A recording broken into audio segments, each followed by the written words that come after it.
আমি আজি HCF বা গসাগু কেনেকৈ উলিয়াই চাম ফেক্টৰ মেথডত উলিয়াবলৈ হ'লে আমি ফাৰ্ষ্ট যোনটো নাম্বাৰ দিয়া থাকে যোনকেইটা নাম্বাৰ তাৰ আমি উৎপাদককেইটা উলিয়াই ল'ব লাগিব আমি ধৰি লৈছোঁ 12 আৰু 18ৰ আমি HCFটো উলিয়াব লাগে সেইটো কাৰণে আমি কি কৰিম প্ৰথম আমি 12ৰ উৎপাদককেইটা উলিয়াই লওঁ 12 যদি আমি উৎপাদককেইটা উলিয়াওঁ তেতিয়া আমি কি পাম 1 2 3 4 6 12 এইকেইটা আমি 12ৰ উৎপাদককেইটা উলিয়ালে আমি পাম নেক্সট আমি যদি 18ৰ উৎপাদককেইটা উলিয়াওঁ 18ৰ যদি উৎপাদককেইটা উলিয়াওঁ তেতিয়া আমি পাম 1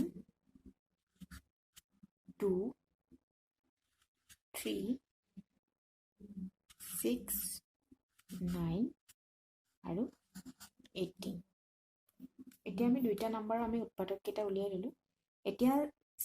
এতিয়া আমি চাম দুইটাতে কমন আমাৰ থকা উৎপাদক কোনটো আটাইতকৈ ডাঙৰ এতিয়া আমি ফাৰ্ষ্ট যদি আমি কমনকেইটা চাম এতিয়া কমন উৎপাদক কোনকেইটা আছে আমি চাম এতিয়া কমন আছে আমাৰ কি আছে 1 আছে 1টো আমাৰ কমন আছে 2টো আমাৰ কমন আছে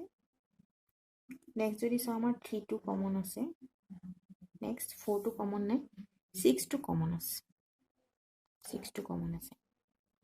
নেক্সট 12 9 আৰু 18 তাত আমাৰ কমন নাই এতিয়া গসাগু যদি উলিয়াব লাগে তেতিয়া আমি উৎপাদক মেথডত উলিয়াবলৈ হ'লে আমি চাম কোনটো আটাইতকৈ ডাঙৰ মানে সাধাৰণ উৎপাদক এতিয়া আমি দেখিলোঁ 1 2